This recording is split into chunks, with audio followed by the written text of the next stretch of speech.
ये मामला बहुत गंभीर है और कायदे से तो इसमें चिराग पासवान की भारत सरकार से बर्खास्तगी होनी चाहिए और गिरफ्तारी होनी चाहिए। चिराग पासवान जेल जा सकते हैं।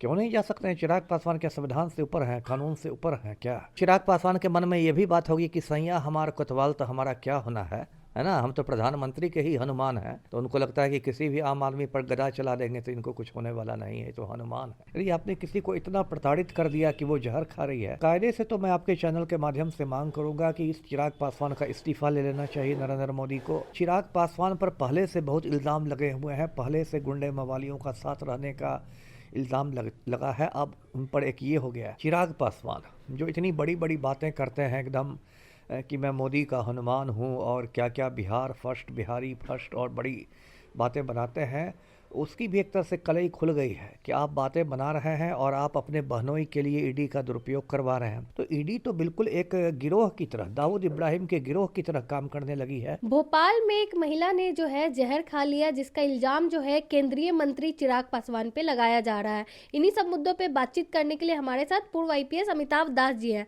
सर, जो मामला सामने है उस पे क्या चल रहा है सर? ये मामला बहुत गंभीर है और कायदे से तो इसमें चिराग पासवान की भारत सरकार से बर्खास्तगी होनी चाहिए और गिरफ्तारी होनी चाहिए। देखिए, पूरा मामला मैं दर्शकों को समझाता हूँ। ये मध्य प्रदेश की राजधानी है भोपाल और वहाँ एक कंपनी है जिसका नाम है जयश्री गायत्री फूड्स। ये जो जयश्री गायत्री फूड्स कंपनी है, ये फूड प्रोसेसिंग की कंपनी है, जिसको हिंदी में कहते हैं खाद्य प्रसंस्करण। मतलब फलों और सब्जियों को ये लोग प्रोसेस करके डब्बा बंद करके बेचते हैं। अब इस कंपनी के मालिक का नाम है किशन मोदी और उसकी पत्नी का नाम है पायल मोदी। ये पायल मोदी 31 बरस की है और इसके 3 छोटे छोटे बच्चे हैं। अभी इसने परसों शाम में क्या किया कि जहर खा लिया और इसकी हालत बहुत नाजुक है। अभी इसको भोपाल के बंसल अस्पताल में भर्ती कराया गया। अभी ज़िंदगी मौत के बीच झूल रही है और पुलिस ने इसके कमरे से कई पन्नों का एक सुसाइड नोट बरामद किया है, जिसमें इसने बताया है, पायल मोदी ने, कि इसने जहर क्यों खाने का फैसला किया। अब उस सुसाइड नोट में जो बातें हैं वो बहुत चौंकाने वाली है। मामला ये है कि चिराग पासवान के एक बहनोई हैं चंद्र प्रकाश पांडे, उसका भाई है वेद प्रकाश पांडे, जो कि बिहार लोजपा में कुछ नेतागिरी भी करता है, किसी पद पर भी है। और ये जो चंद्र प्रकाश पांडे है, ये किशन मोदी का पार्टनर हुआ करता था उसी कंपनी में, जयश्री गायत्री फूड्स में। और उसने सुनील त्रिपाठी नाम के एक शख्स के साथ मिलकर इस कंपनी को 80 करोड़ रुपए का चूना लगा दिया। मतलब 80 करोड़ का उसने हेर फेर कर दिया। इसको लेके किशन मोदी ने भोपाल में एक हबीबगंज थाना है, उसमें एफआईआर करवाया, 1 डेढ़ साल पहले करवाया और उसमें सुनील त्रिपाठी की गिरफ्तारी भी हुई। उसके बाद क्या हुआ कि इसको चंद्र प्रकाश पांडे इस पर नाराज़ हो गया एफआईआर होने से। उसको लगा कि अरे मेरा साला केंद्रीय मंत्री, और इसकी इतनी हिम्मत हो गई कि मुझ ही पर एफआईआर कर दे। तो अब उसने चिराग पासवान के साथ मिलकर क्या किया कि इस कंपनी को पूरा तंग तबाह करने का काम करना शुरू कर दिया। अब मध्य प्रदेश में आप जानते हैं भाजपा की सरकार है। अब किसी दिन कंपनी में आके एक नोटिस चिपका रहा है प्रदूषण नियंत्रण बोर्ड की ये कंपनी ये कर रही है, उल्लंघन कर रही है, कभी कुछ कभी कुछ।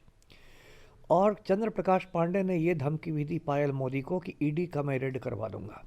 ईडी जानते हैं दर्शक, प्रवर्तन निदेशालय इधर बहुत बदनाम है, इन्फोर्समेंट डायरेक्टोरेट। ये हालत हो गई कि पायल मोदी 24 जनवरी को भोपाल से पटना आई और उसने चंद्र प्रकाश पांडे से मुलाकात की, सुलह सफाई की कोशिश की, लेकिन कुछ असर नहीं हुआ। इन लोगों पर इतना सत्ता का नशा था कि इन लोगों ने ईडी का भी रेड करवा दिया। अब वो जो कंपनी है जयश्री गायत्री फूड्स, वो समझिए एकदम तबाह हो गई है। इतनी एजेंसियों का रेड हुआ, इतने सारे उस पर मामले चले, वो कंपनी अब घाटे में चलने लगी है। और नतीजा ये हुआ कि जो किशन मोदी है, पायल मोदी का हस्बैंड, वो भी एकदम बीमार पड़ गया है और अस्पताल में इलाज हो रहा है। इन सब बातों से ये जो पायल मोदी है ये इतना डिस्टर्ब हो गई कि इसने चूहे मारने की दवा खा ली, जहर खा लिया और अभी बिल्कुल आईसीयू में भर्ती है। तो पूरा मामला यही है। अब इसमें देखिए 2-3 बड़े बड़े सवाल हैं। एक तो देखिए ईडी ऐसे ही बहुत बदनाम संस्था हो गई, खास के 2014 के बाद, मोदी के आने के बाद ईडी का एकदम जितना मिसयूज़ किया जा रहा है, राजनीतिक दुरुपयोग किया जा रहा है और ईडी से धमका धमका के लोगों से पैसे वसूले जा रहे हैं। मतलब बहुत ही ज़्यादा पूरे देश में ईडी अब एक बदनाम संस्था हो गई है। ईडी का जो डायरेक्टर था संजय मिश्रा, उसको सुप्रीम कोर्ट ने भी कान पकड़ के हटा दिया। वो रिटायर कर जाता था और फिर सेवा विस्तार मिल जाता था। तो तो एक तो ईडी के दुरुपयोग की बात है कि ईडी क्या कर रहा है, गुंडागर्दी कर रहा है। दूसरा मामला है कि चिराग पासवान जो इतनी बड़ी बड़ी बातें करते हैं एकदम कि मैं मोदी का हनुमान हूँ और क्या क्या बिहार फर्स्ट, बिहारी फर्स्ट और बड़ी बातें बनाते हैं, उसकी भी एक तरह से कलई खुल गई है कि आप बातें बना रहे हैं और आप अपने बहनोई के लिए ईडी का दुरुपयोग करवा रहे हैं। ऐसे भी चिराग पासवान के बारे में दर्शकों को पता है कि उसकी जो पार्टी है लोजपा रामविलास, उसमें पूरा गुंडे मवाली माफिया भरे हुए हैं। हुलास पांडे इतना बड़ा क्रिमिनल है, वो उसके संसदीय बोर्ड का अध्यक्ष है। अभी चिराग पासवान 10-15 दिन पहले पहुंच गया वहां सिवान, और खान बंधुओं को उसने गले लगा लिया। जो खान बंधु हैं सिवान के, अयूब खान और रईस खान, दो भाई हैं, दोनों बहुत बड़े क्रिमिनल हैं सिवान के, दोनों सारे गुंडे मवाली हैं। उनको चिराग पासवान जाके गले मिल रहे हैं और चर्चा है कि रघुनाथपुर विधानसभा सीट से रईस खान को लोजपा का टिकट मिल जाएगा। और देखिए, पिछले साल मई में जब लोकसभा चुनाव हुए तो चिराग पासवान की पार्टी के कई बड़े नेताओं ने पार्टी छोड़ दी थी। रेणु कुशवाहा जैसे नेताओं ने, ये कहते हुए कि टिकट बेचे जा रहे हैं पार्टी के। तो चिराग पासवान पर पहले से बहुत इल्ज़ाम लगे हुए हैं, पहले से गुंडे मवालियों का साथ रहने का इल्ज़ाम लगा है। अब उन पर एक ये हो गया है, मान लीजिए वो महिला की जान नहीं बचती है, उसकी जान चली जाती है, तब तो ये मामला और गंभीर हो जाएगा। अभी तो कम से कम जान बची हुई, अभी तो प्रताड़ना का ही मामला होगा। जान चली गई तो आत्महत्या के उत्पीड़न का मामला हो जाएगा, तो बहुत गंभीर मामला हो जाएगा। तो कायदे से तो मैं आपके चैनल के माध्यम से मांग करूंगा कि इस चिराग पासवान का इस्तीफ़ा ले लेना चाहिए नरेंद्र मोदी को, और इस मामले में भोपाल पुलिस एफआईआर करे और चिराग पासवान की गिरफ्तारी करे। कोई भी कानून से ऊपर नहीं है, इस तरह देश में गुंडागर्दी नहीं होनी चाहिए। जी, तो सर क्या लगता है चिराग पासवान जेल जा सकते हैं? क्यों नहीं जा सकते हैं? चिराग पासवान क्या संविधान से ऊपर हैं, कानून से ऊपर हैं क्या? क्यों नहीं जेल जा सकते हैं, है ना। इस देश में केंद्रीय मंत्री लोग जेल गए ही थे। मनमोहन सिंह के समय आपको याद होगा, एक ए राजा हुआ करते थे मंत्री, काफ़ी समय जेल में रहे थे। तो ऐसा तो नहीं कि चिराग पासवान को संविधान ने घोषित कर दिया है कि भाई ये तो संविधान से ऊपर है। और ये मामला कोई ऐसा मामूली कोई लपड़ थप्पड़ डांट डपट का मामला नहीं है, एक गंभीर मामला है। यदि आपने किसी को इतना प्रताड़ित कर दिया कि वो जहर खा रही है और इस बात को सुसाइड नोट में दर्ज भी कर रही है, तो जेल जा सकती है। और अभी देखिए, संसद का बजट सत्र शुरू हो गया, आज बजट पेश भी हो गया। हो सकता है इसमें जो मुख्य विपक्षी दल है कांग्रेस, हो सकता है वो इसको जोर शोर से उठाए, हमलावर हो जाए विपक्ष मोदी सरकार पर, तो चिराग पासवान की मुश्किलें और बढ़ेंगी। जी, लेकिन सर ये एक मामला हमारे सामने, ऐसे अनगिनत मामले हो सकते हैं जो कि दबे हुए हैं। बिल्कुल हो सकते हैं, क्यों नहीं हो सकते हैं। बहुत सारे लोगों को ईडी तंग, देखिए ईडी तो अब इतना बदनाम एजेंसी हो गई है कि इस पर तो कुछ समझ में नहीं आ रहा है। अब तो क्या हो गया है कि किसी नेता पर ईडी रेड करती है, उसकी संपत्ति जब्त कर लेती है। जब वो नेता बीजेपी के साथ हो जाता है तो फिर उसकी संपत्ति मुक्त हो जाती है, जैसा अभी महाराष्ट्र में अजित पवार का मामला आया है। इसके पहले ऐसे मामले आए थे कि ईडी रेड करती थी बड़ी बड़ी कंपनियों पर, और जब वो कंपनियां इलेक्टोरल बॉन्ड्स खरीद के बीजेपी को खजाने में दे देती थी तो फिर ईडी उनकी फाइल बंद कर देती थी। तो ईडी तो बिल्कुल एक गिरोह की तरह, दाऊद इब्राहिम के गिरोह की तरह काम करने लगी है, जो उस देश के लिए बहुत चिंता का विषय है। अब जी, मोदी क्या करेंगे? मोदी के हनुमान तो अब संकट में आ गए हैं।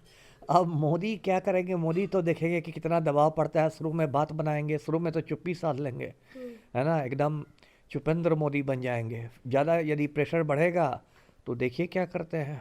देखना होगा। कुछ ऑपरेशन लिपापोती शुरू हो गई, चिराग पासवान को मतलब बचाने की कवायद शुरू होगी। तो क्या लगता है सर, चिराग पासवान अब टेंशन में होंगे?